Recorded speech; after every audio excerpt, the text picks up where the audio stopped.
Buenos días, hoy 2 de junio vamos a continuar y vamos a terminar, espero, con el módulo dedicado a Tomás Moro y después veremos Maquiavelo.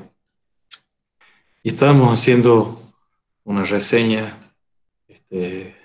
relativamente concisa a partir del libro de Luis Bouger, Tomás Moro, humanista y mártir. Y ahí se nos contaba algunas de las características humanas y cristianas de este santo, que es, además de los además, es el patrón del buen humor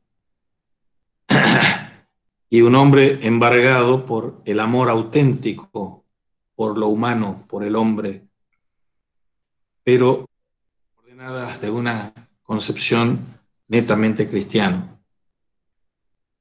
Tiene varios libros que tocan temas muy caros a nosotros, que son los de la escatología, los de las últimas cosas, los de hay que tener siempre presente, dice él, piensa la muerte, el juicio final, el cielo y el infierno. Y dos de los últimos libros son sobre la agonía de Cristo y las tribulaciones, pero hay uno que es de 1522, él muere en 1535, que es sobre pensar la muerte, que reseñaremos. Bueno, volvamos a esta etapa formativa en la que él está imbuido de profusas lecturas de San Pablo, del pseudo Dionisio, de la filosofía neoplatónica, de la mística cristiana, además de los clásicos griegos como autores de sátiras como Luciano, de Samosata, y ha leído también a Platón, Aristóteles, y en 1499 conoce al que iba a ser su gran amigo, Erasmo de Rotterdam, y desde el principio se sienten estrechamente unidos, y en una segunda estancia, en 1505 de Erasmo, a Inglaterra, va a ser huésped en la casa de Moro, en su casa de Bucklersbury, y ellos emprenden la traducción de los diálogos de Luciano, que son brillantísimas sátiras de todo cuanto sean falsas apariencias. Ese dato y esa tarea de traductor es fundamental para comprender esas dos obras cumbres de ese renacimiento humanista cristiano, que son El elogio de la locura de Tomás Moro, de Erasmo de Rotterdam, y Utopía de Tomás Moro. Erasmo siente que es mayor, como 10 años mayor que Tomás Moro, encuentra en Moro un hermano y un hermano gemelo. Y él ve en su amigo, cosa que era propia de él también, un espíritu curioso por todo, y lo que ambos comparten es el celo, la preocupación por una renovación del cristianismo, apoyada en lo que van a llamarse después el retorno a las fuentes, a fontes. De ahí viene la cuestión del Renacimiento y el humanismo, el volver a las fuentes griegas, a las fuentes latinas. En los 4 años que preceden a su primer matrimonio, comienza su tarea docente y había vivido mitad como huésped, mitad como postulante en la Cartuja de Londres. La Cartuja es una orden religiosa de clausura, de estricta observancia, pero al final él se va a decidir que está hecho no para la vida monástica, sino para el matrimonio y la paternidad. Como dirá Erasmo, prefirió ser un marido casto antes que un sacerdote relajado. Todo esto va a ir confluyendo en estas cuestiones escatológicas que les mencionaba. Poco antes de morir, en una carta a Meck, va a agradecer el encarcelamiento, injusto por cierto, que sufre en la torre como cumplimiento de un deseo hasta entonces no realizado por Moro, aparentemente irrealizable, de soledad y desprendimiento y silencio. Y basándose sobre todo esto, él escribe un diálogo sobre las realidades últimas. esbozado ya, como les decía, en su juventud semimonástica, se afirma él en su piedad en contraste con el humanismo. Es la piedad de un medieval todavía. Este humanista es o tiene una piedad de un medieval. Y él nunca pretende hacer tabla rasa con nada, lo que le pone en radical oposición con los reformadores protestantes. Pero está muy influido por el humanismo florentino. Acuérdense que el humanismo florentino, fundado por los Medici con la dirección de Pico de la Mirandola, de Marsilio Ficino, y con el seguimiento del congenial más joven Pico de la Mirandola, lo llevan a Moro a cincelar, a cultivar su espíritu en esta tradición del humanismo, de las letras, del griego, del latín.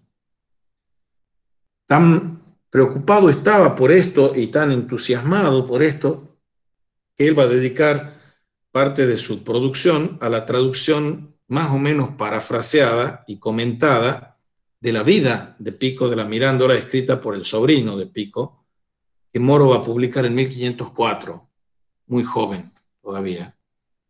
Ha sido un lector asiduo de San Agustín, de la Ciudad de Dios, y San Agustín, más esta influencia de los humanistas florentinos y en la vida de Pico adaptada por Moro, se comprueba realmente el entusiasmo que le comunica la figura de un cristiano fascinado por el atractivo del conocimiento universal, en el que todas las cosas, así como todos los espíritus de este mundo, van a encontrar el secreto de su reconciliación en una visión armoniosa de toda la realidad creada. El agente consciente de esta realización no es otro que Cristo, palabra y sabiduría de Dios encarnada, y el hombre así se haya reconciliado con su creador, con su autor.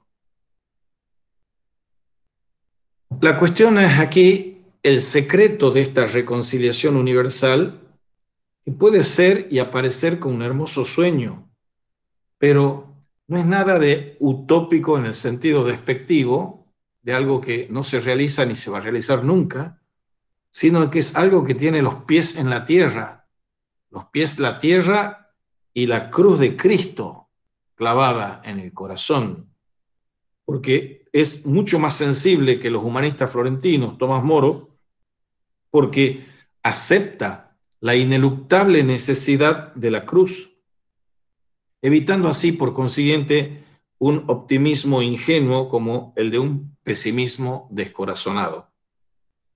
Y aquí la inteligencia de la vida es lo que cuenta. La inteligencia especulativa tiene que ser sustituida por una inteligencia de la vida. Vivir sabiamente es vivir con inteligencia vital. Y sobre esta base concreta, el conocimiento de Dios en Cristo Jesús se tiene que adueñar de todo lo que llamamos cultura. Y ahí vemos el amor divino simbolizado en el amor más puro, humano. Moro elaborará el primero de estos escritos al salir de su retiro temporal en la Cartuja, ese diálogo sobre las últimas cosas, y el segundo poco antes de su matrimonio, la vida de Pico. Moro revela la profundidad de una sensibilidad cristiana y unos talentos y dotes literarios extraordinarios. Ahora, hay que decir esto que vamos a decir con la menor cantidad de palabras posibles. Lo que más le acercó a Moro y lo que le unió para siempre junto a Erasmo no fue solo la simpatía o la curiosidad. La simpatía sí era una clave, pero la curiosidad podía ser un mero divertimento intelectual. La simpatía es el nombre aquí de un amor tan auténtico por lo que hay en el hombre y en el Evangelio, en el que el hombre, al volver a encontrar a Dios, vuelve a encontrarse a sí mismo. Entonces vemos en esta amistad de Tomás Moro y de Erasmo de Rotterdam el amor al prójimo, pero no solo el amor al prójimo. Vemos la cifra y el símbolo del humanismo cristiano. Y es siempre a través de este pensamiento, o más bien de la reflexión cómo él va a descubrir la humanidad en sí y en los otros. Y no existe ninguna curiosidad que llegue hasta el final si en ella no se introduce la caridad. Curiosidad más caridad son las claves aquí. Moro, que es un simple seglar, un simple laico, pero que además es muy inteligente, como Erasmo, intelectualmente reconocido, no aborda a los hombres primero por las ideas que los hombres tienen, o por la discusión de las mismas ideas, y no llega a conocerlo a los hombres por sus ideas, con una simpatía crítica que lejos de excluir el amor, el ágape, la caridad, la supone y la exige para que pueda darse. Y eso lo aplica en su vida cotidiana, en las relaciones con todos los hombres, desde su bufón hasta su verdugo. Con todos tiene un mismo trato amoroso.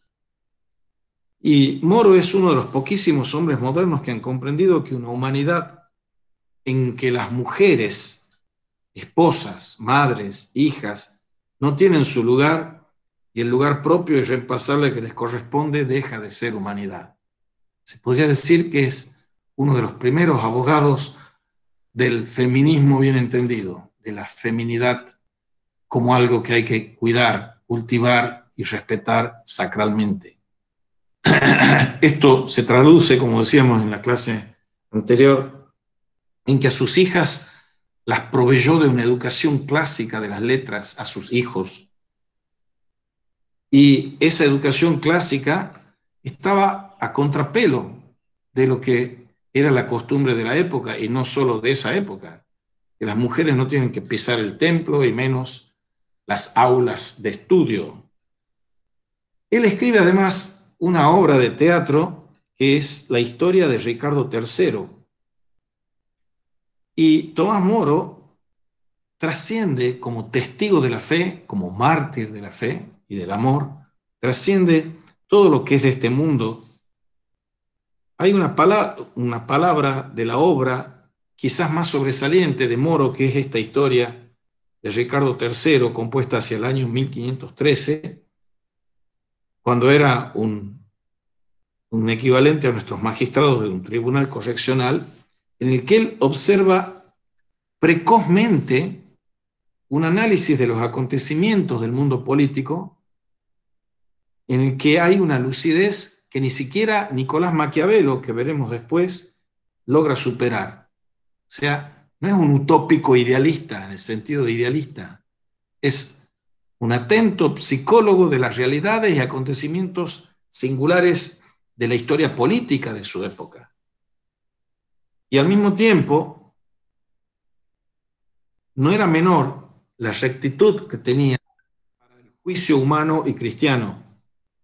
Ese Ricardo III, famoso por el drama homónimo de William Shakespeare, se asegura el trono simplemente matando a los hijos de su hermano Eduardo, de los que había sido nombrado el protector.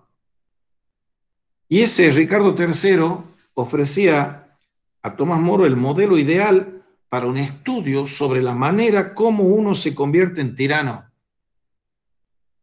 Es un drama para ver cómo se gesta un tirano.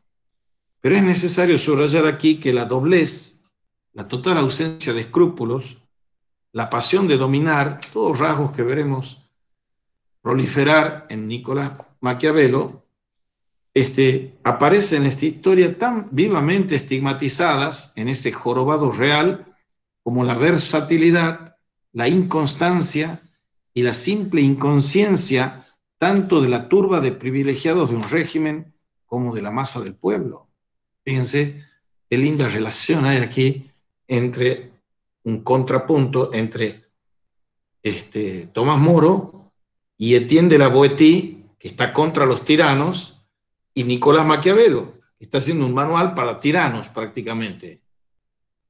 Pasemos a un punto central de lo que queremos ver. Les he mandado un par de videos sobre Tomás Moro, uno que hace una mexicana sobre el tema de la utopía para que lo vean con más detalle, pero además ustedes para el práctico tienen que leerla, a la utopía. Y la pregunta que se hace Bouyer aquí es si la utopía es un programa político o es una parábola. Y en la vida, como en la obra de Erasmo y de Moro, el paso de los años de formación a la actividad madura va preparado por un libro que tiene un gran éxito, pero continúa siendo un enigma. Dos libros que son grandes éxitos, los mayores de estos dos autores, que son prolíficos, Moro y Erasmo, y son un enigma. El elogio de la locura de Erasmo y Utopía de Moro. Y ambas obras, dice Bouyer en una interesante relación, están estrechamente ligadas y solo descubriendo lo que tienen en común y lo que las distingue se puede llegar a comprenderlas bien. Recuerden que hablábamos de la traducción conjunta de las sátiras de Luciano de Samosata. Las semejanzas están en el estilo de ambas obras. Y esas dos obras van a apelar a dos recursos estilísticos diferentes, que son sumamente importantes para mostrar las diferencias. La ironía y el humor. Ya veremos. El elogio de la locura es la única obra de Erasmo de la que se puede decir que se ha hecho popular, propiamente hablando, al menos después de haber sido traducida del latín a la lengua vulgar. Y esto le vale a Erasmo la reputación de ser un escéptico, de ser una anticipación de lo que va a ser Voltaire. La utopía de Moro, una vez traducida también a la lengua vulgar, ha engañado más aún que el elogio de la locura. Y si cabe, la mayor parte de los lectores toman equívocamente como si el señor Tomás Moro fuese un Carlos Marx anticipado, porque habla del comunismo, habla de la abolición del dinero, etcétera, etcétera. Pero sin ir tan lejos, no se pone corrientemente en contradicción la apertura ilimitada de los utopianos con el rechazo de una reforma anárquica en la que se va a inspirar el propio Cromwell. El señor Cromwell es un Lord Canciller que va a suceder a Tomás Moro y que va a estar detrás, entre bambalinas, de la condena y ejecución de Moro por hacerle el gusto al buen Enrique VIII. El elogio de la locura tiene un contrasentido que Erasmo pudo prever como próximo. El segundo contrasentido, si Moro hubiese podido preverle, habría suscitado ciertamente su hilaridad, pero no sin un trasfondo de melancolía. Si nos queremos desorientar, sí, no queremos desorientarnos, dice Bouyer, tampoco con respecto a estas dos obras, hay que comenzar por tener ideas claras sobre la cronología. ¿Cuándo fueron escritas? Fue en 1509, cuando regresaba de Italia, Erasmo, donde había recibido finalmente en Turín el diploma de doctor en teología, él traza un primer esbozo del elogio de la locura. La de los teólogos en particular y la de los eclesiásticos en general.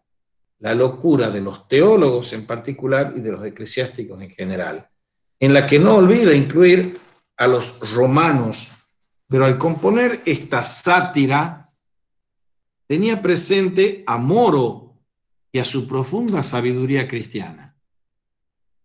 Es interesantísima la etimología latina de esa obra. Elogio de la locura se dice en latín encomius moriae. Encomio es alabanza y moria es locura, pero es moro también. Se puede traducir por moro. Entonces, el elogio de la locura es un elogio de Moro, porque él está satirizando a los teólogos, satirizando a los teóricos y también a los romanos, a los eclesiásticos, pero está alabando por debajo de la sátira, por adentro de la sátira, la sabiduría cristiana de su amigo Moro. Esa obra, El elogio de la locura, es publicada por primera vez en 1511 y en 1516 va a salir de la imprenta de Froben en Basilea. Y un pintor muy famoso, Holbein, va a ilustrar ese año con dibujos a pluma esa obra. Y el 21 de octubre del 1516 le manda a Moro desde Brujas una carta, le envió Moro desde Brujas una carta a Dorp para informarle directamente sobre las verdaderas intenciones de Erasmo, tanto al lanzar esta invectiva como en sus obras más serias. ¿Qué es lo que están haciendo estos señores? El elogio de la locura es como la contracara del elogio de la sabiduría.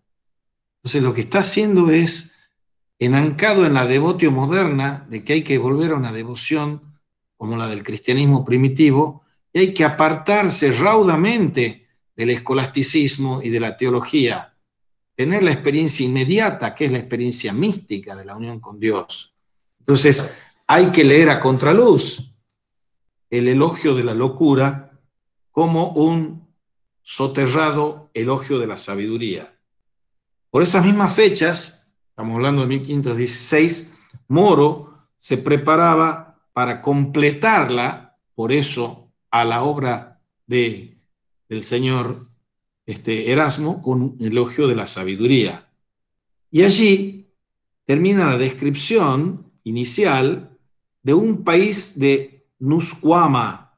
Nuscuama significa ninguna parte, que será como el núcleo de la futura utopía. Estamos en 1516. Y comienza a ponerla en forma de diálogos.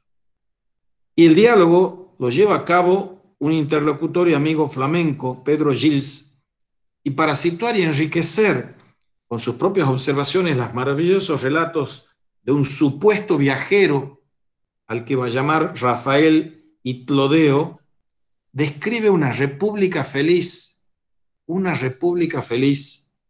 que evidentemente nunca se encuentra en ningún lugar. O sea, es un país ideal de ninguna parte. Y los problemas más espinosos de la ciudad humana tienen que resolverse con ese buen sentido del que pronto dirá Descartes que es la cosa mejor repartida del mundo, pero que aparentemente no ha sido puesta rigurosamente en práctica más que en ese país de jauja, de jarana. Cuando regresa a Londres hacia comienzos del 16, va a recibir por segunda y última vez a Erasmo entre los meses de julio y agosto. Y todo esto se confirma ese cruce de influencias profuso, intenso, entre Erasmo y Moro, el influjo recíproco entre Erasmo y Moro.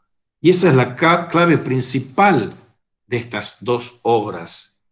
Y cabe pensar que ese encuentro de un espíritu tan continental como el de Erasmo, con uno tan insular como el de Moro, tiene que ver con la ambigüedad engañosa de estas dos obras. Wilhelm Schlegel es un romántico alemán del siglo XVIII y XIX, ve en estas obras,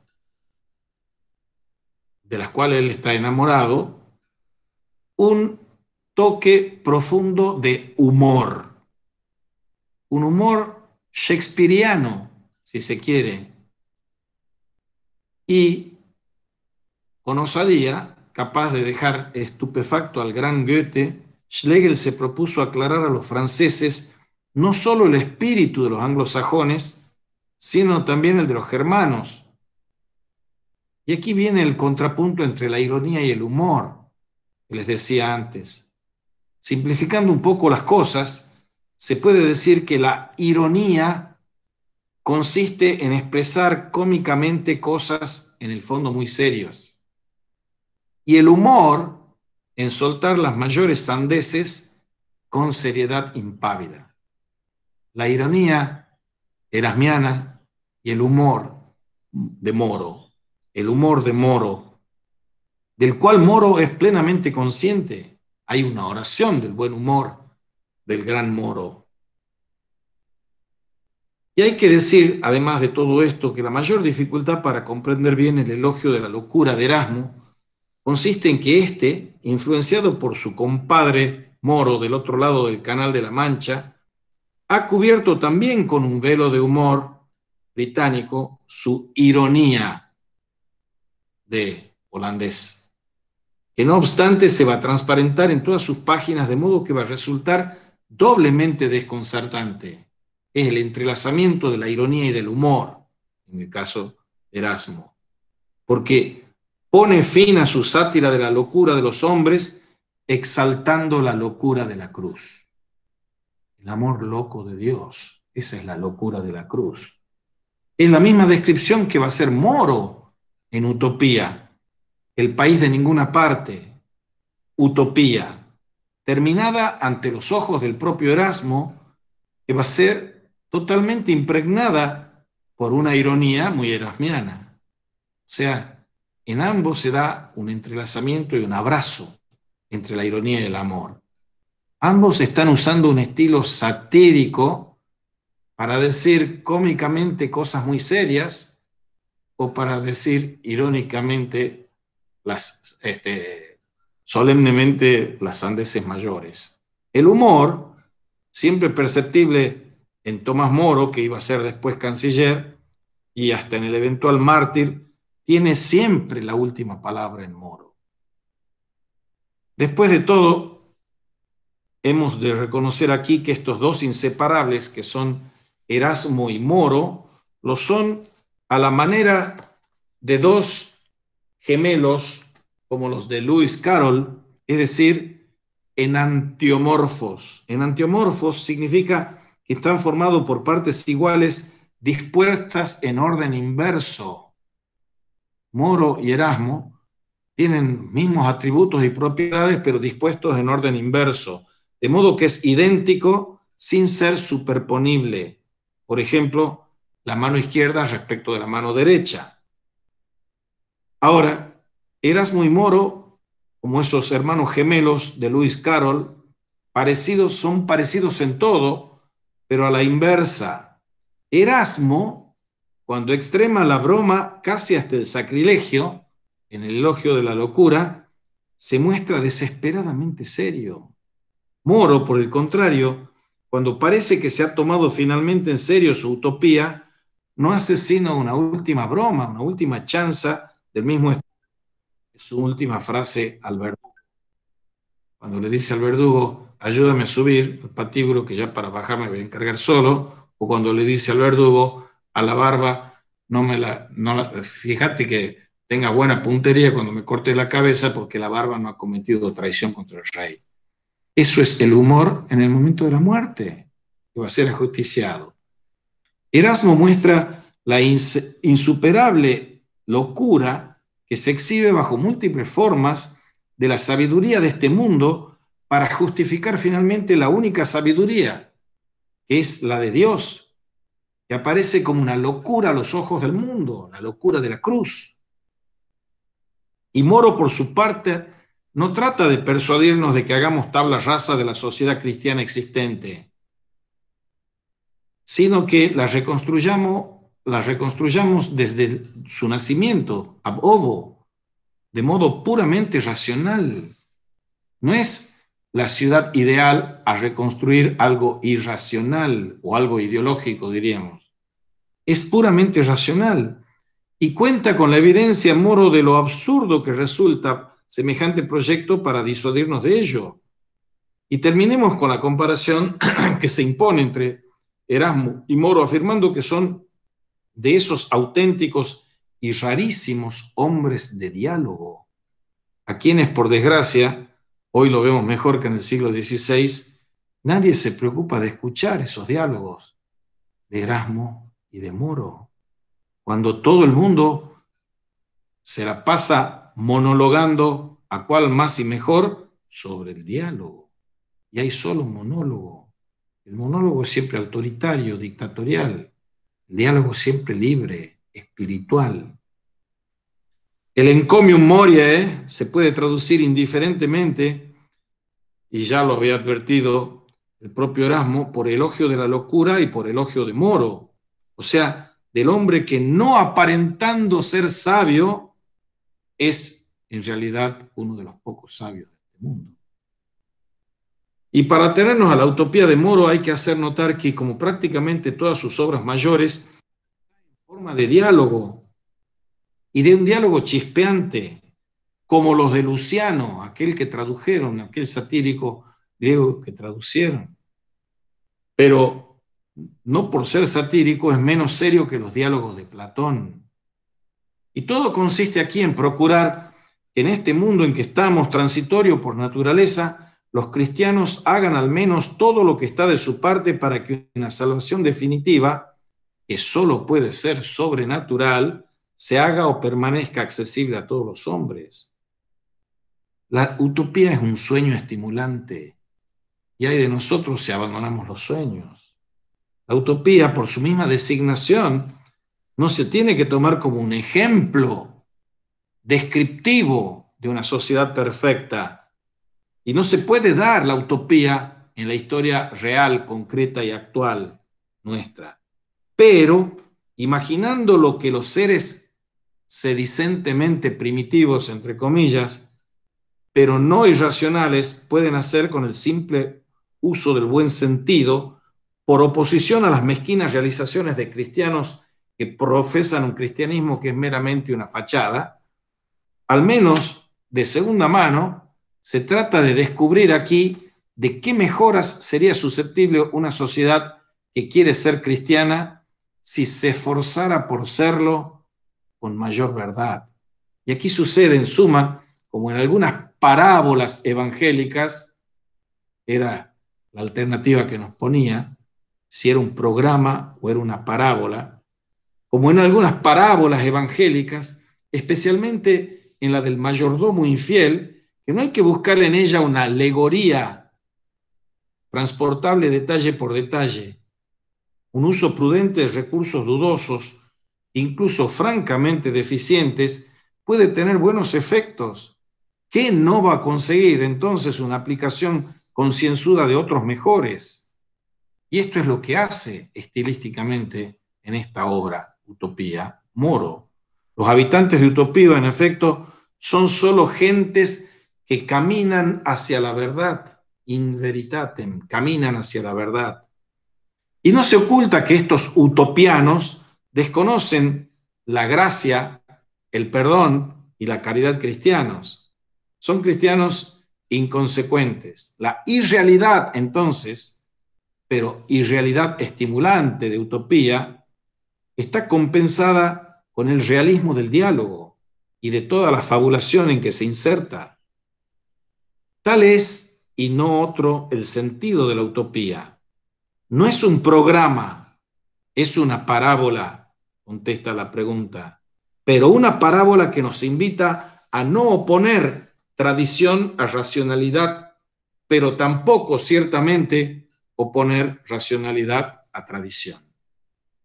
Ahora, cuando se ha comprendido esto, se está en disposición de comprender a Tomás Moro, este canciller de Inglaterra, que va a orientar toda su política inspirada por un ideal de renacimiento y de reforma auténticamente cristiano y auténticamente humano.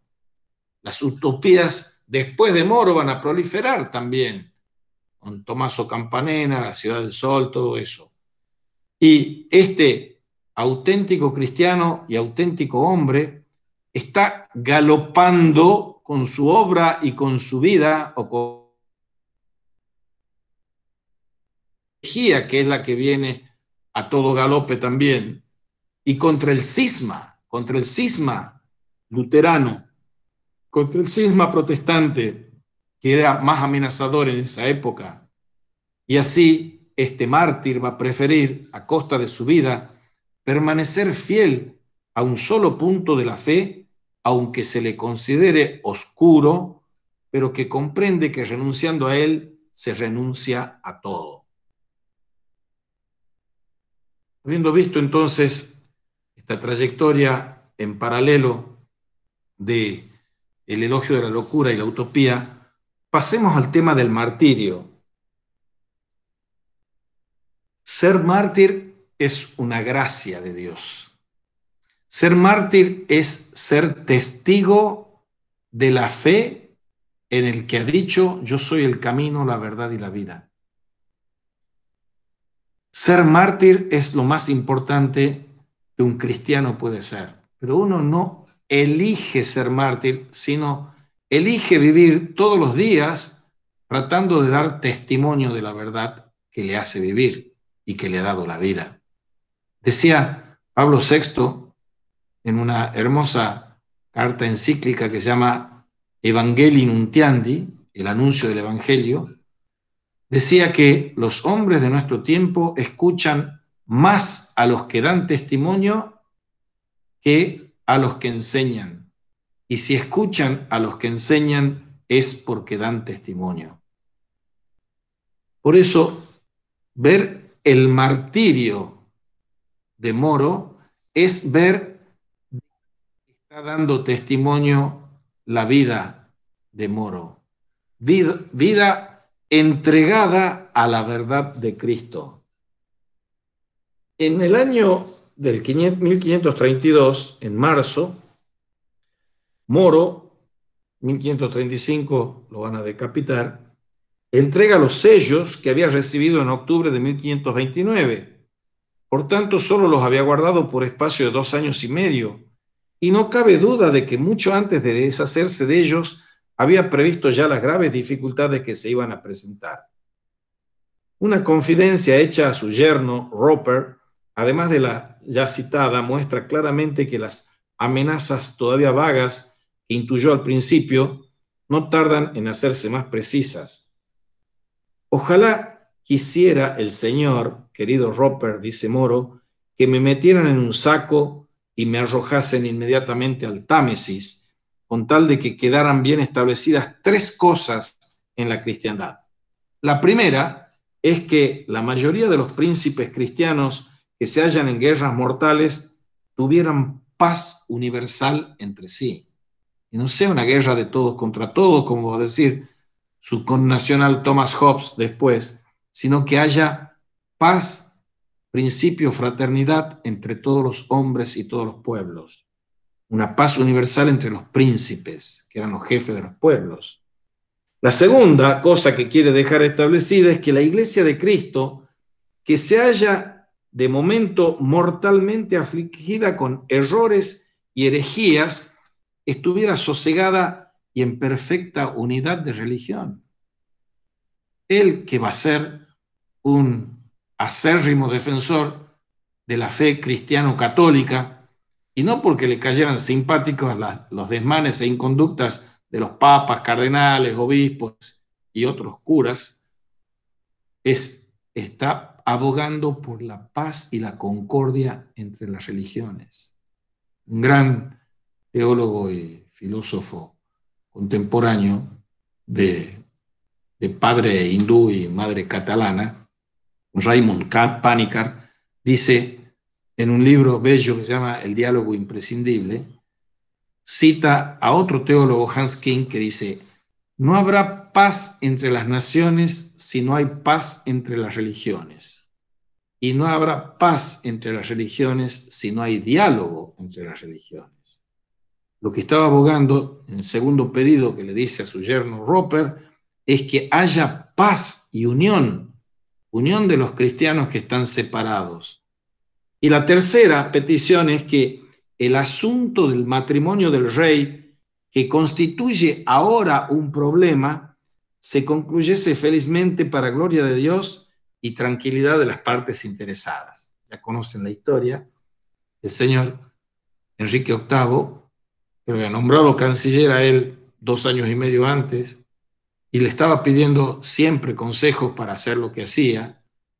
Le estaba pidiendo ahora que lo ayudara porque él se quería divorciar de Catalina, su esposa, y casarse con Ana Bolena. Y Moro trató por todos los medios de disuadirlo, y cuando lo pusieron entre la espada y la pared, y eso es el origen del fin entre comillas, fin minúsculo, el martirio, están pidiéndole que acepte el acta de sucesión, o sea que los hijos prohijados de la unión de Enrique VIII y Ana Bolena fuesen legítimos. Él en ningún momento iba a doblarse en su conciencia, aceptando algo que no era y que en conciencia creía que no era. O sea, lo que él está diciendo es que este tercer pedido es que todas las partes queden conformes, conforme a la ley de Cristo. O sea, lo que pide Cristo de una vida cristiana, eso es lo que tiene que cumplirse. El 1 de junio de ese mismo año, estamos hablando de 1532, se nota la ausencia de Moro en la coronación de Ana Bolena. Y de la misma manera que poco antes había rehusado una cuantiosa suma que los obispos, sus amigos, le habían presentado en nombre del clero por su defensa con la pluma de los principios católicos, esa defensa procedida con mayor intensidad en los tiempos libres de su retiro, ahora se le había sustraído a los ruegos de estos mismos prelados que querían evitar que con su ausencia suscitara las iras de la noche. Cuando fueron a verle, se burló de ellos, contándole unas de sus historias en las que se demostraba que ellos aceptaban ser desflorados antes que decapitados, mientras que él, por su parte, prefería perder la cabeza antes que la virtud.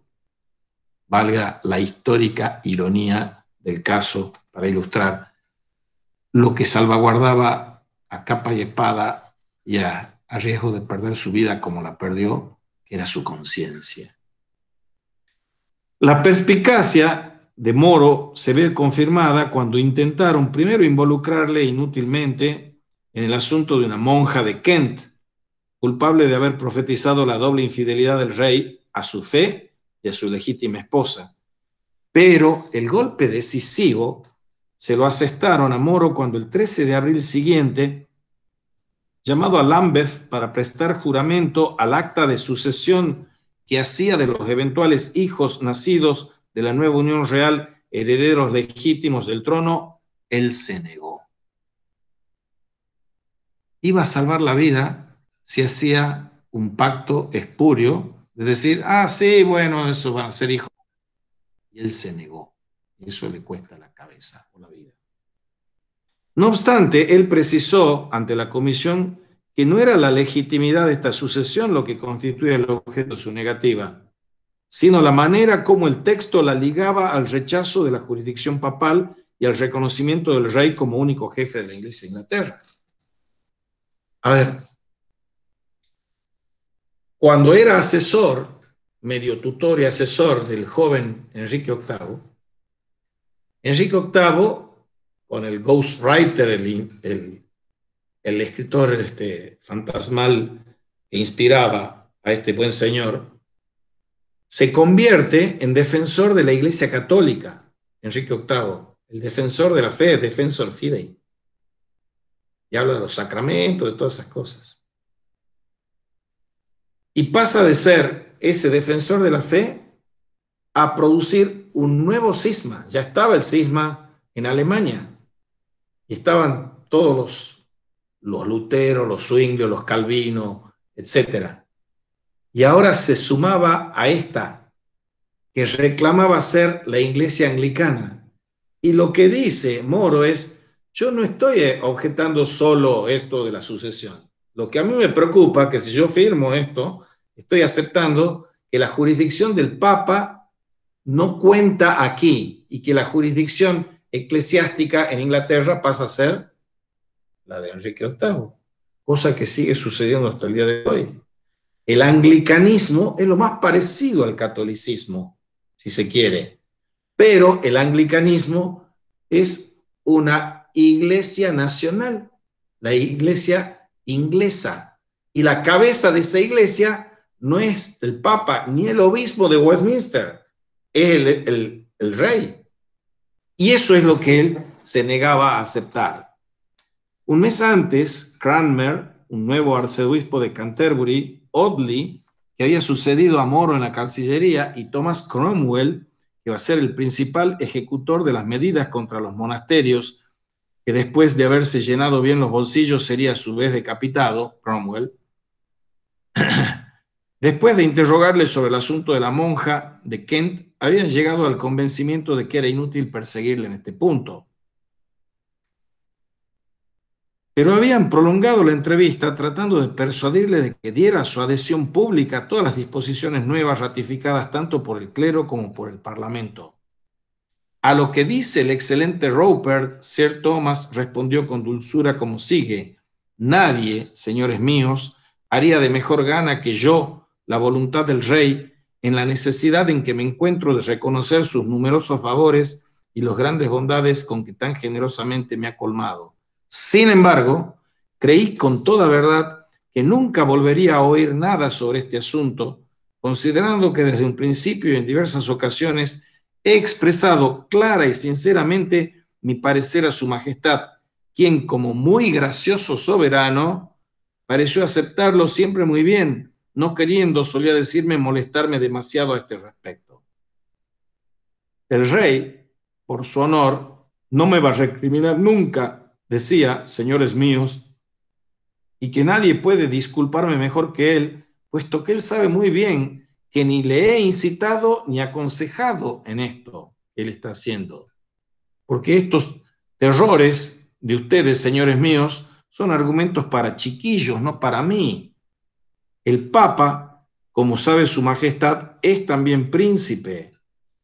Entonces, si se sigue el parecer de Enrique VIII, que quería el permiso para casarse con Ana Bolena y la legitimidad de sus hijos por parte del Papa, y el Papa se la rechaza, se rompería la amistad y estallaría la guerra entre ambos. Como pude conjeturar más tarde, lo que él quería decir en realidad era que el amor que tenía a Dios acababa de obrar en él con tanta eficacia que había triunfado totalmente en sus afectos terrenos. O sea, el amor de Dios es lo que lo incita a él. Pero al incitarlo a eso, lo está mandando a la prisión, una prisión en la que le mezquinaban la pluma y papel, que no podía prácticamente hacer sus oraciones cotidianas, que era una tortura, la prisión esa, alimentado mal, tarde, mal y nunca. Y él describe esa prisión diciéndole a su hija, Margaret, queridísima hija, si durante largo tiempo no me hubiese mantenido firme y constante, pues tengo fe en la gran misericordia de Dios, tu lamentable carta me habría avergonzado más que otras cosas terribles que en diversas cosas he oído contra mí. Porque la hija lo que estaba haciendo es, por favor, aceptar lo que te pide el rey para que no te maten. Y él le dice esto: esa carta tuya me hubiese ofendido más que todas las otras cosas que me han pasado a mí. Se envió a la joven a su infortunado padre sin sospechar aparentemente que eso era en realidad lo que con su astucia femenina esperaba de Cromwell. Pensando en él y no en Moro, la pícara Margaret había empleado ese estilo de doble sentido. Y cuando fue introducido en la celda y habían orado juntos, algunas veces le permitían la visita de la familia, como tenían por costumbre, le dijo: creo, Meg, que los que me han metido aquí piensan haberme hecho gran daño, pero te aseguro por mi fe, mi buena y querida hija, que si no hubiera sido por mi esposa y por vosotros, mis hijos, a quienes considero parte principal de mi carga, hace mucho tiempo que me habría encerrado en una habitación tan estrecha como esta y más estrecha aún. Está reproduciendo lo que los grandes místicos han pasado en situación análoga. San Juan de la Cruz, preso injustamente por los calzados, carmelitas calzados, ahí nacen las obras más maravillosas de la mística cristiana del siglo de oro español. Es decir, desde el momento en que ingresó en la prisión, no quiso ya ver en ella más que un sustituto providencial del claustro. Es como, analógicamente, perdonémonos la referencia, si nosotros vemos el confinamiento y la cuarentena en lugar como una condena, el lugar de una oportunidad para el recogimiento, para la meditación, para la oración. Y ahí aparece la obra esta del diálogo del consuelo en la tribulación. Y ese diálogo del consuelo en la tribulación tiene un referente filosófico previo, que es de la consolación de la filosofía de Boecio, con la cual él estaba familiarizado desde mucho tiempo atrás. Y Moro comienza por demostrar cómo una sabiduría aún puramente filosófica, meramente humana, tiene que llevar a ver en la vida presente, en su totalidad, una preparación para la muerte. Pensar la muerte. Ya vamos a hablar de este librito al finalizar. Pensar la muerte. ¿Cómo piensa la muerte un griego? Los griegos son los que han inaugurado esta tanatología de que la filosofía es una meditatio mortis, pero entienden la muerte de un modo totalmente diferente a cómo la entiende un cristiano. Para un cristiano, como dice Pablo, ¿dónde está muerte tu victoria? ¿Dónde está muerte tu aguijón? Hay dos muertes. La primera muerte es esta muerte a lo temporal, a lo terrenal, que muero porque no muero, porque tan alta vida espero, cantan un cántico al unísono, San Juan de la Cruz por un lado y Santa Teresa de Ávila por otro, que muero porque no muero, que tan alta vida espero. Por eso, en este libro del diálogo del consuelo en la tribulación encontramos este pensar la muerte como la condición para aprender a vivir. El ars moriendi está en función de un ars vivendi. El arte de la buena muerte está, está propiciando el arte de la vida buena, vivir bien la vida y no vivir muriendo, morir viviendo o vivir muriendo. Esa es la alternativa. Si nosotros vivimos muriendo es cuando vivimos sin pensar en la muerte, sin pensar en las últimas realidades, la muerte, el juicio final, el cielo, el infierno.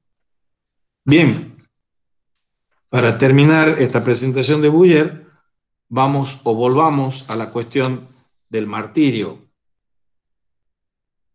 Rich era uno de los que había sido como colaborador de Tomás Moro y lo traicionó a cambio de dinero y de puestos para infamemente difamar a Moro.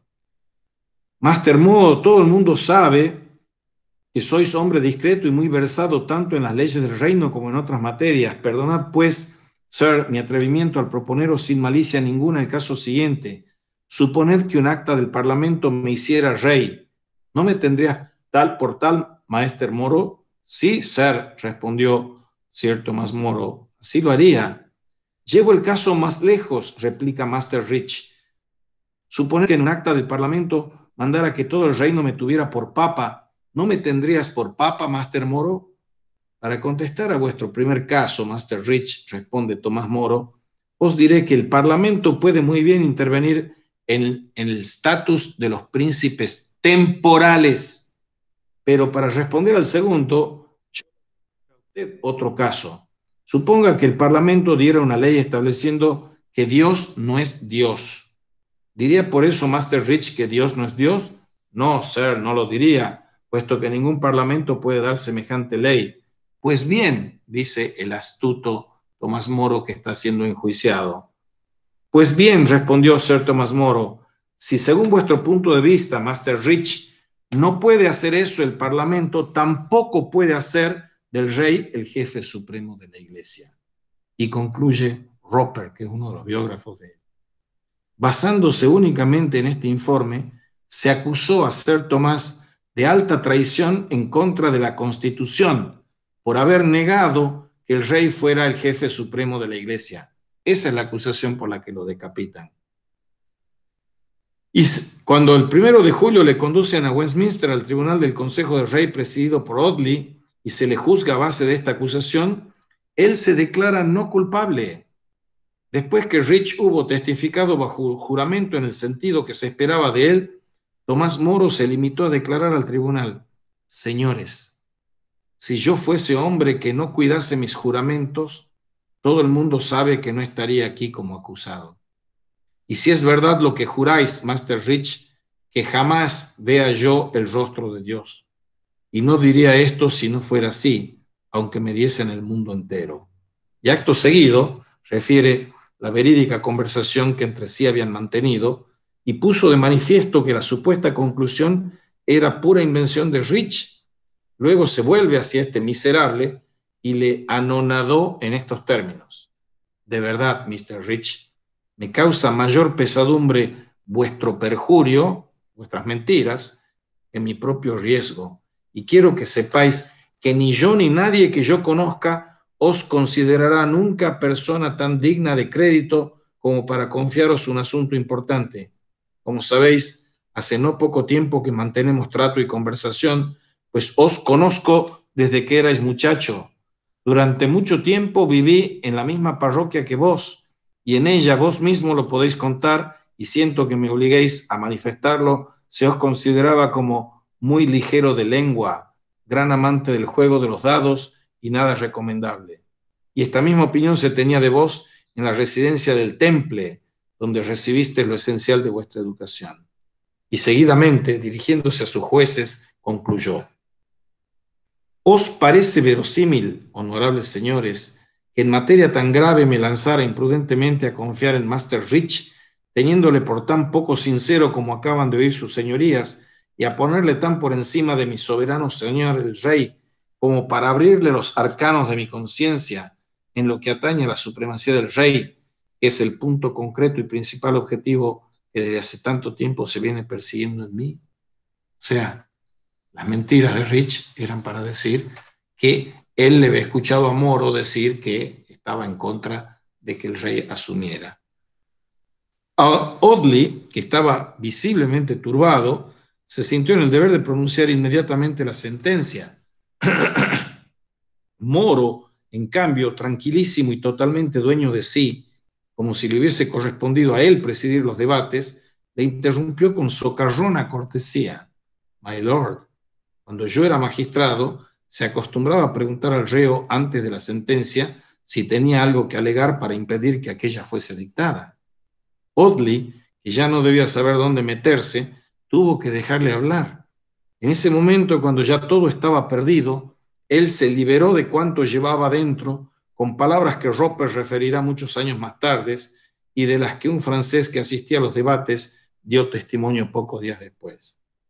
Y este es el alegato de Tomás Moro: My lord, desde el momento en que esa acusación se basa en un acta del Parlamento que está formalmente en contradicción con las leyes de Dios y de su Santa Iglesia, según las cuales ningún príncipe temporal, mediante ninguna ley, puede arrogarse el gobierno supremo en ninguna parte de este, puesto que pertenece legítimamente a la sede de Roma, a causa de su preeminencia espiritual, concedida únicamente a San Pedro y a sus sucesores, los obispos de dicha sede, como prerrogativa especial por boca de nuestro mismo Salvador, cuando en persona se hallaba presente en la tierra, tal acta es insuficiente en derecho entre cristianos para perseguir a ningún cristiano. Audley intentó responder que desde el momento en que todos los obispos, todas las universidades y los hombres más doctos del reino habían suscrito tal acta, le asombraba enormemente el hecho de que en contra de todos se mostrase tan rígido en su rechazo y argumentase tan violentamente contra ella, el acta de sucesión. A lo que Moro dio esta definitiva respuesta: aunque el número de esos obispos y universidades sea tan importante como su señoría le da a entender, poca razón veo, my lord, para que esto haga variar mi conciencia, porque no me cabe duda de que en toda la cristiandad, si no en este reino, son muchos los que piensan igual que yo a este respecto. Y si hablase de los que ya están muertos, y muchos de los cuales ya son santos en el cielo, estoy segurísimo de que la inmensa mayoría pensaron en vida de la misma manera que yo ahora. Por tanto, my lord, no estoy obligado a conformar mi conciencia al concilio de un solo reino contra el concilio general de la cristiandad.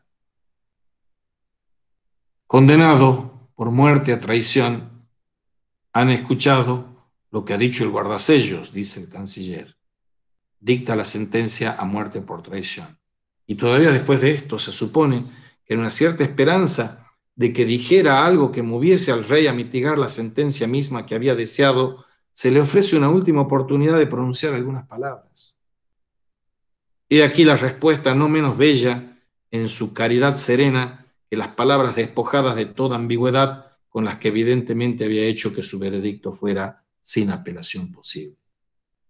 Señores, dice Moro, no tengo nada que añadir, sino que así como el bienaventurado apóstol Pablo, según se lee en los Hechos de los Apóstoles, se halló presente y consintió en la muerte de San Esteban al guardar la ropa de quienes le apedreaban, y sin embargo se halla con él en el cielo, y juntos seguirán estando para siempre, así también espero de verdad y rogaré fervientemente para que vuestras señorías, que han sido mis jueces y me han condenado en la tierra, se encuentren conmigo gozosamente en el cielo para nuestra salvación eterna. Bien, no sé si quieren hacer preguntas, si no pasamos al último segmento, que es el de Piensa la muerte. ¿Alguna pregunta? Sigamos. Piensa la muerte de Tomás Moro y tiene esa imagen que después vamos a comentar de un cuadro de Jerónimo Bosco. En la introducción de este libro, hecha la traducción y la introducción y las notas por Álvaro Silva, se nos cuenta de qué trata esta muerte y el arte de vivir. El epígrafe que preside esto es de La Bruyère, un escritor francés, y dice: no hay para el hombre más que 3 acontecimientos: nacer, vivir y morir. No se siente nacer, se sufre el morir y se olvida el vivir. La muerte y el arte de vivir. Tiene a su vez esta introducción 2 epígrafes. El otro era el epígrafe del libro. El primero es del propio Tomás Moro, que dice: sabemos muchas cosas en las que rara vez pensamos. Sabemos muchas cosas en las que rara vez pensamos.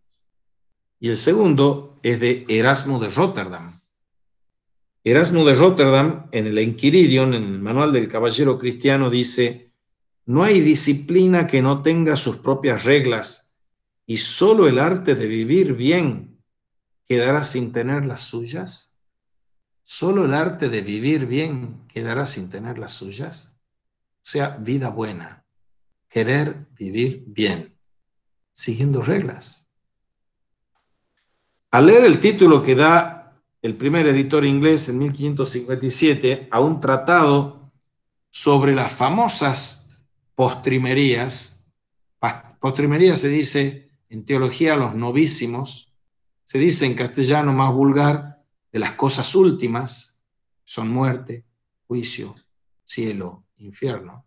Al escribir ese tratado, está reflexionando sobre un pasaje de las Sagradas Escrituras que dice: acuérdate de tus postrimerías y no pecarás. Acuérdate de estas ultimidades, de estas escatologías, y no pecarás, porque el pecado es la muerte. El lector va a asociar el nombre de Tomás Moro con la célebre utopía y se va a preguntar si hay una explicación a su asombro. El autor de uno de los libros todavía más leídos en la biblioteca del humanismo renacentista, un texto que ofrecía en 1516 una metodología para renovar el antiguo discurso sobre el recto orden de la sociedad, redactando pocos años después un libro cuya impresión es devocional, una meditación sobre el famoso versículo del Eclesiástico 7:40, que dice: en todas tus acciones ten presente tu fin y jamás cometerás pecado. Repito, Eclesiástico 7:40, como leería Moro en el latín de la Vulgata: en todas tus acciones ten presentes tu fin y jamás cometerás pecado. O sea, estamos ante un tratado escatológico. Y Moro no era un cura, era un laico. Había querido ser monje, pero había dejado para abrazar la laicidad. Era un laico. Y era un laico londinense, distinguido por su talento profesional como abogado, de nobles maneras, y en su segundo matrimonio tenía 3 hijas y un hijo del primero. Era un abogado excelente y probo. Fue un juez incorruptible en el engranaje de la administración local, embajador en el continente, amigo de Erasmo, acérrimo defensor de las humanidades, reconocido poeta, honrado por Enrique VIII en su leal servicio como miembro del Consejo Privado. Y este señor tiene una ambición, un proyecto ambicioso. El proyecto ambicioso, y es un joven que tiene una veintena de años, 22 años. Se trata de escribir sobre los 4 novísimos, las 4 postrimerías, en su convergencia con los 7 pecados capitales. O sea, muerte, juicio final, cielo, infierno y los 7 pecados capitales: la soberbia, la avaricia, la lujuria, la envidia, la gula, la ira y la asedia. Moro abandona ese proyecto cuando empieza a escribir sobre la pereza, que es la asedia, en su enfrentamiento con la muerte. Y tiene un estilo sencillo, libre, como si se tratara de un reportaje sobre la vida moral de los londinenses de su época. Y Moro va a repasar algunas maneras en las que los impulsos de cada pecado capital, si bien nunca fueron derrotados o suprimidos, podrían ser enfrentados, podrían ser disminuidos, debilitados y tal vez destruidos gracias a la reflexión atenta y sostenida sobre las verdades de los fines últimos del ser humano. Si el pecado es el camino hacia la muerte, culposa muerte por parte nuestra, la virtud es la vía regia para la salud nuestra, para la salvación nuestra, para la santidad nuestra. O sea, solo meditando desde las postrimerías en relación a los pecados capitales podemos aprender a vivir bien. Las verdades de los fines últimos del ser humano es lo que tenemos que considerar. ¿Cuándo consideramos nosotros en nuestra vida del siglo XXI y del tercer milenio el tema de la muerte, el tema del juicio final, el tema del cielo, el tema del infierno? ¿Y qué efectos tendría sobre alguien que es soberbio, por ejemplo, una meditación inteligente y lúcida sobre una muerte segura y universal? ¿De qué se puede jactar un soberbio? Disculpen un segundo.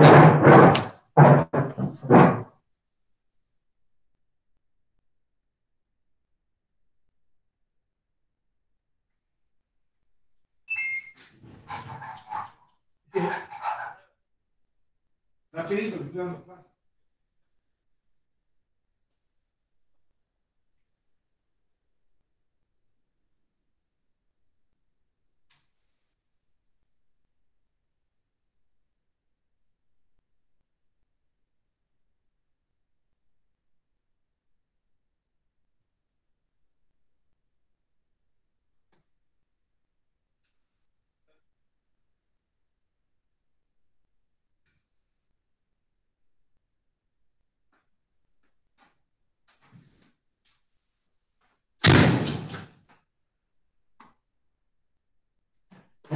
Muy bien, disculpen. Estábamos en estas reflexiones sobre los fines últimos del ser humano en conexión con los pecados capitales. Y los pecados capitales son los que conducen a la muerte. Y uno pondría en perspectiva, si fuese un soberbio, ante la lúcida reflexión, inteligente reflexión sobre la muerte segura y universal, el soberbio es una ridiculez, es una estupidez, una imbecilidad, porque uno está serruchando la rama donde está sentado. ¿O qué ocurriría a la tristeza del envidioso ante el bien o el éxito ajeno si pensara sobre el juicio final y llega a todos con la muerte? ¿O qué sucedería con la violencia del iracundo tras una sostenida meditación sobre el cielo? ¿Cómo cambiarían los hábitos de una persona tacaña o avara si considerara durante un rato la brevedad de la vida y la probabilidad absoluta de que su tesoro, acumulado con tanto esfuerzo, se lo gastarán otros en cuanto él se muera? Y el texto va a adquirir una fuerza memorable en la combinación de estos dos temas universales: la muerte del ser humano y el pecado capital como algo que destruye la felicidad temporal del ser humano. Y hay un afán pedagógico en el que no está buscando deprimirlo al lector, ni tampoco llevarlo al desprecio del mundo, contemptus mundi, sino más bien a una reflexión sobre la mortalidad que lo pueda sanar de estas enfermedades mortales para dirigirlo luego a su florecimiento personal y espiritual. Moro no pone en duda que los 7 pecados de la famosa lista son enfermedades que atacan y disminuyen la humanitas, la virtud o excelencia que él definía como propia de los seres humanos.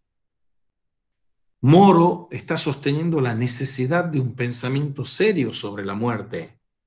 Y parece que este libro trata sobre el pecado y la muerte a la manera religiosa y consabida de crimen y castigo, pero él sorprende con una poderosa seducción porque es obvio que se trata más bien de una reflexión sobre el arte de vivir, no el ars moriendi, es el ars vivendi.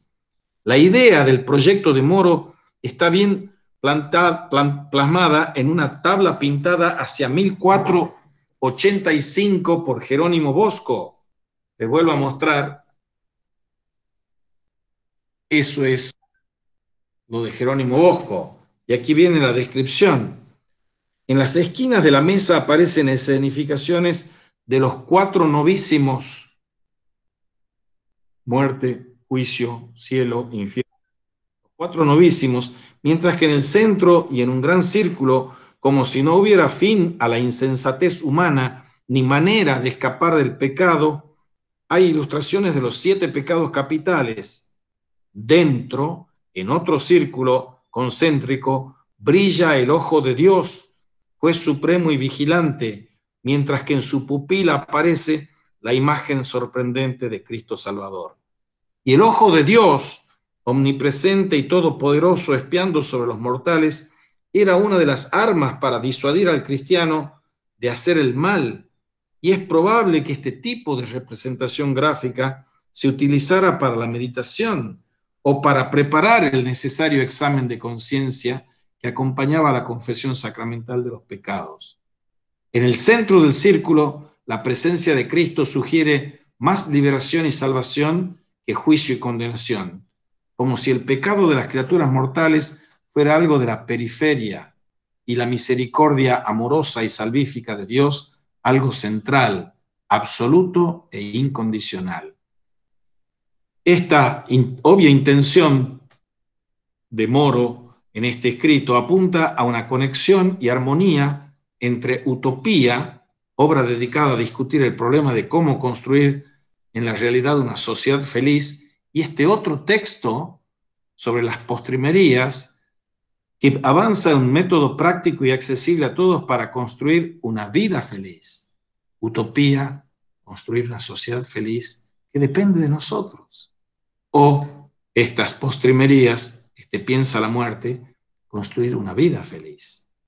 ¿Cómo analizar de manera racional, objetiva, empírica las enfermedades sociales y personales para conseguir un mejor desarrollo de la sociedad, de la ciudad y de la persona? Piensa la muerte es algo más que un mero libro de piedad y meditación. Ahora, Moro, estamos en el año 1522, tiene conversaciones en su casa, con frecuencia eran interlocutores distinguidos, de elevados temas, como los temas como la muerte, la inmortalidad del alma, el juicio de Dios o la esperanza gloriosa del cielo. La esperanza del cielo, esa es la escatología, la esperanza del cielo. La recompensa final eran temas favoritos en un hombre que tenía que andar a diario, aunque de manera incómoda, por los pasillos del poder y entre las intrigas obligadas de la corte de Enrique VIII. Recuerden lo que hemos leído recién, de lo que él le está diciendo a sus jueces, así como San Pablo estaba de testigo cuando lo estaban lapidando y apedreando a Esteban, San Esteban, y ahora están juntos en el cielo, San Pablo y Esteban. Yo espero estar junto con ustedes, esa es la esperanza del cielo. No le estaba deseando el mal a aquellos que le estaban haciendo el mal, sino estaba esperando con esperanza en el cielo, que se puedan encontrar en el cielo. Bien, junto a la esperanza del cielo está también el temor al infierno. Temor al infierno, esperanza del cielo y la pasión de Cristo están enlazados aquí. Y la motivación para embarcarse en el 1522 en este proyecto sobre las postrimerías y los 7 pecados capitales podría estar, aparte del propio beneficio de la reflexión, en un instrumento pedagógico para su propia familia, para organizar de forma sistemática y literaria las conversaciones y discusiones que habían tenido sobre estos temas. El tratado sobre los novísimos es escribir sobre la muerte y el más allá. La Edad Media produjo un buen número de libros piadosos sobre la preparación para la muerte, el bien conocido Ars Moriendi, sin caer en morbidez intelectual o espiritual. Moro pensaría de vez en cuando sobre la muerte en parecidas ocasiones. Y la mayoría de la gente no piensa nunca en la muerte ni pierde mucho tiempo en imaginarse cómo sería la existencia en el más allá. Hasta el individuo más atolondrado y frívolo se encuentra con la muerte antes del encuentro definitivo. La situación personal, entonces, de este buen señor, Sir Thomas More, es de esta ejercitación en el ars moriendi para un ars vivendi.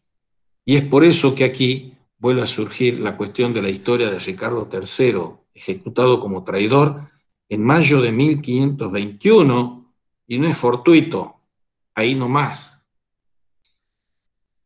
Cuando los temores de Rafael y Clodeo, ese personaje imaginario de Utopía, en lo que se refiere a filósofos y otros hombres íntegros, que en ataque de idealismo entran al servicio de los poderosos gobernantes de los reinos europeos, esa referencia a la ejecución de Buckingham no es fortuita y se contempla la posibilidad de que esta fuerte meditación de Moro sobre la muerte hubiera sido escrita desde el remordimiento y como un ejercicio penitencial, no una medicina para futuros lectores, sino para restaurar en primer lugar su propia salud espiritual. La conversación que abre Utopía refleja con claridad esta ansiedad. El personaje de Moro se atreve a decir a Itlodeo que prestaría un grandísimo servicio al bienestar social si consiguiera conquistar su aversión a las cortes de los reyes, pues el mismo Platón, un filósofo que Rafael admira, aseguró que los estados solo serán felices cuando reinen los filósofos o cuando los reyes se hagan filósofos. En el modo de carne y hueso de la corte de Enrique VIII, observaba Moro a su alrededor la flora y fauna de los 7 pecados capitales, llevados a su brutal exacerbación gracias a la espléndida abundancia de la riqueza y del poder sin límite ni freno. O sea, son escritos que están hechos desde un enclave, una encrucijada histórico, político, cultural, religiosa, muy concreta. Y Utopía es una radiografía de la sociedad inglesa, y pensar la muerte es una radiografía de esa misma sociedad inglesa. Y el personaje de Moro en la conversación de la primera parte de Utopía admite que los poderosos de la tierra jamás parecen inclinados a aceptar de buena gana los consejos de quienes piensan más en el bien común del pueblo y en la concordia entre las naciones que en el orgullo del rey y en las ganancias materiales de la guerra. Y sabe que cualquier consejo contra la inmoralidad caprichosa de los gobernantes será como predicar a sordos. Bien, para ir terminando ya. Estamos con este arte de vivir que es más necesario en un inmenso mapa de posibilidades que ofrece la modernidad. Hoy necesitamos esto, este tratado, este libro, esta reflexión. Es más necesario que nunca, más necesario que en el siglo XVI, porque sea uno creyente o ateo, sea uno religioso o impío, sea uno conservador o progresista, las conductas que caen bajo la soberbia, la codicia, la lujuria, la envidia, la gula, la ira y la pereza no han perdido nada de su poder devastador. O sea, hoy seguimos siendo tan pecadores y pecadores capitales como en aquella época. ¿Qué tiene de original la actitud nuestra? es la continuación del pecado original en nuestra época y por nuestra responsabilidad. La muerte moderna se confronta aquí con lo que Moro deseaba. Moro escribía esto para evitar engañarse a sí mismo, evitar el autoengaño. Venga como venga y de donde venga, y la receta de él, venerable y probada en la tradición religiosa como filosófica, sigue siendo buena y una medicina barata, mucho más barata que los fármacos de la industria farmacológica, por cierto, que son veneno puro. La muerte moderna da un marco que hace fructificar más la pregnancia de este proyecto literario de Moro. Y él debate la cuestión de la inmortalidad del alma y tiene un pensamiento con una firme convicción de utopo para quien era criminal no creer en la vida después de la muerte. O sea, en ese más allá que se juega en el más acá. Es criminal no creer en una vida tras la muerte. Y los utopienses creen que la vida es una lucha entre las virtudes y los vicios, que la vida humana no termina con la muerte y que en ultratumba la buena conducta va a ser premiada y la mala castigada. Piensan asimismo, dice Moro, que Dios no puede recibir con agrado la llegada de alguien que cuando se lo llama, en lugar de acudir gozoso, lo hace de mala gana y remoloneando. La muerte es la que ilumina toda la vida y uno muere como ha vivido, pues han hecho de la muerte los hombres un pensamiento profundo y vital cuando hacen esto que está haciendo Moro. En el constante recuerdo y celebración de los muertos, la población de Utopía tiene un instrumento pedagógico para que todos los habitantes se reafirmen en la práctica de la virtud.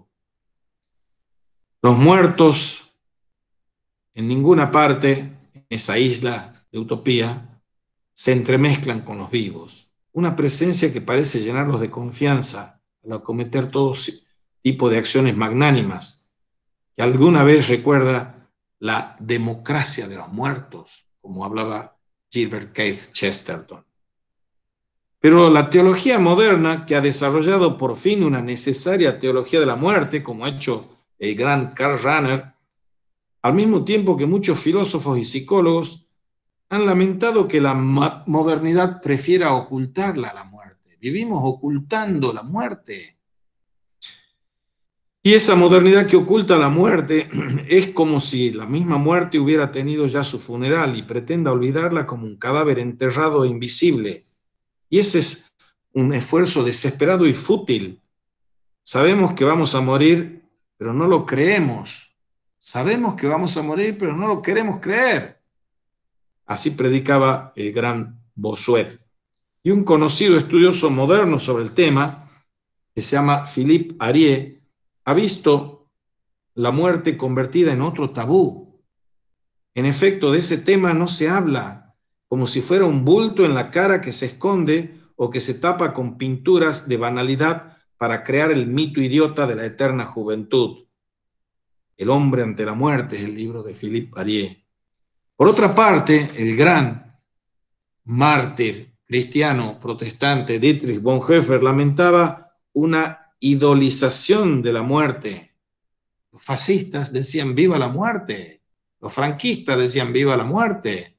Ese culto necrófilo que tienen los fascistas, los nazis, los franquistas, esa idolización de la muerte, él la dice alemán, que se enfrenta con nazismo y muere en una prisión nazi, él se enfrenta con esa idolización de la muerte, observación iluminada de manera salvaje por el contexto de la filosofía y política nazi en la que él vivió, sufrió y murió. Contemporáneamente está Heidegger cincelando su gran tanatología, su ser para la muerte de ser y tiempo. Contemporáneamente eso. En el 33 asume Hitler, en el 27 ha publicado Ser y Tiempo. En la economía cristiana, la resurrección de Jesús destruye ese ídolo revestido de fuerza hipnotizadora a la luz del misterio pascual. El misterio, el amor de Dios, escribía Bonhoeffer, expresando el meollo del mensaje pascual, el amor de Dios vino a ser la muerte de la muerte.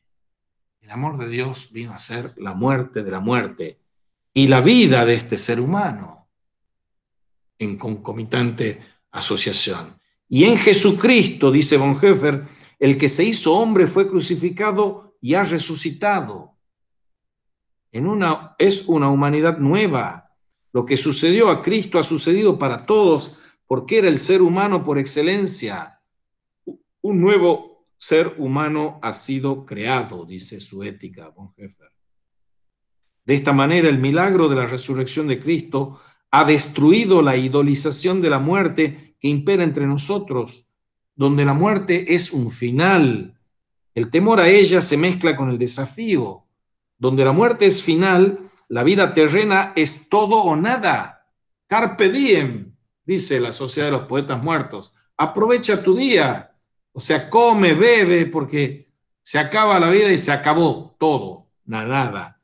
Esa idolización de la muerte y una paradójica inversión de la cuestión. La lucha desafiante por las eternidades terrenas va mano a mano con un juego descuidado de la vida, con la afirmación ansiosa de la vida, con el desprecio indiferente por la vida, dice Bonhoeffer. Y no se trata de vivir para morir, sino que se trata de morir para vivir. Morir viviendo o vivir muriendo. Cada uno de nosotros elige eso. Piensa la muerte, no la adores, no la niegues, hasta que veas que no es ella el enemigo a temer, sino aquella otra enfermedad y corrupción de mortalidad cuyas visitaciones debilitan y destruyen el cuerpo y el espíritu, en emboscadas imprevistas a lo largo del camino, caídas y desfallecimientos a los que la tradición religiosa, no solo la cristiana o católica, da el nombre de pecado. Piensa la muerte para pensar la resurrección. Ese es el corolario. Todas estas páginas de Moro no han perdido su fuerza y se han hecho acaso más necesarias ante una nueva idolización de lo temporal, lo pasajero. Somos moribundos que no aceptan la muerte, dice Eugène Ionesco en una entrevista con Claude Bonnefoy. Y uno de los personajes, la reina Margarita, en La salida del rey, daba expresión a la locura de no pensar sobre el término del viaje o pensar que la posada de una noche es el destino final. Se trata de ejercitarse aquí en una doble sabiduría, aprender a morir aceptando la muerte y aprender a vivir, pero ambas van unidas y la muerte aparece como el poste que señala la urgencia de orientarse en un camino tan corto e irrepetible. En última instancia, es la muerte la que nos implora que no nos olvidemos del deber y el gozo de vivir bien. Y el texto de Moro funciona como el comentario al pensamiento de La Bruyère, que se ha escogido como epígrafe del libro entero. Y ese epígrafe nos decía bella y concisamente que nosotros como hombres no tenemos como hombres más que 3 acontecimientos: nacer, vivir y morir. No se siente nacer, se sufre el morir y se olvida el vivir. Y si los correligionarios de Moro lo admiran como santo patrono de los políticos y de los servidores públicos, y si otras personas de credos diferentes aplauden la integridad asombrosa que mostró en su oficio, tal vez las páginas de este libro, escritas a favor de la dignidad humana como dique para sostener una difícil integridad moral en un mundo tempestuoso y tentador, sean uno de los mejores regalos de Moro a la posteridad. Moro consiguió, en la sencillez de su reflexión sobre la muerte, una obra de magnífico poder, mostrando la urgencia que tiene todo ser humano de trabajar a diario sobre el arte de vivir y de vivir bien, para hacer de la propia vida finita y temporal un poema ilimitado, hacer de la vida un poema ilimitado. La expresión es de Shakespeare, hacer de la vida un poema ilimitado, una obra de arte que viva más allá de la muerte de su autor. Esa es la revolución del cristianismo, lo que promete y ofrece. y redefine esta sabiduría, una meditación sobre la resurrección de Jesús de Nazaret, mensaje de la iglesia primitiva y fe sin la cual no hay cristiano en cualquier tiempo. La muerte de la muerte es la buena nueva del cristiano.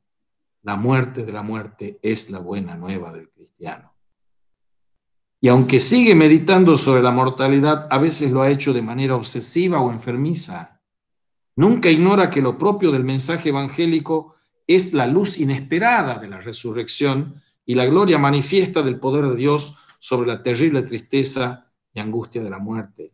De esta manera, si pensar la muerte es el imperativo de la mejor sabiduría filosófica, la proclamación cristiana propone otro imperativo extraordinario, como si la muerte ya no existiera, invitando con belleza poética a pensar la resurrección en un himno de esperanza.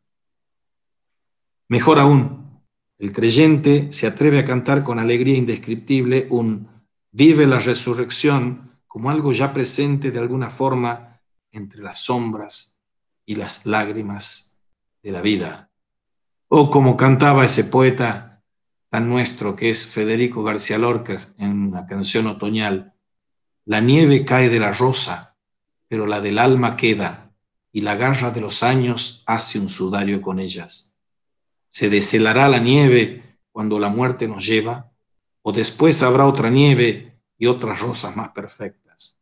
¿Será la paz con nosotros, como Cristo nos enseña, o nunca será posible la solución del problema? Bien, muchas gracias. No sé si tienen preguntas. Yo tengo una duda sobre utopía, profe. Diga.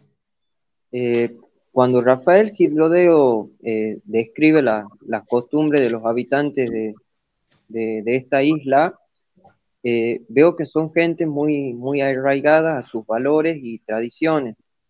Ahora, ¿qué veo en esos valores y tradiciones? Que son el amor y la caridad, tanto por el otro, lo que es en comunidad, como por la naturaleza. La tierra, cómo la trabajan, pese a ser árida, está prohibida la caza, bueno, esas cosas.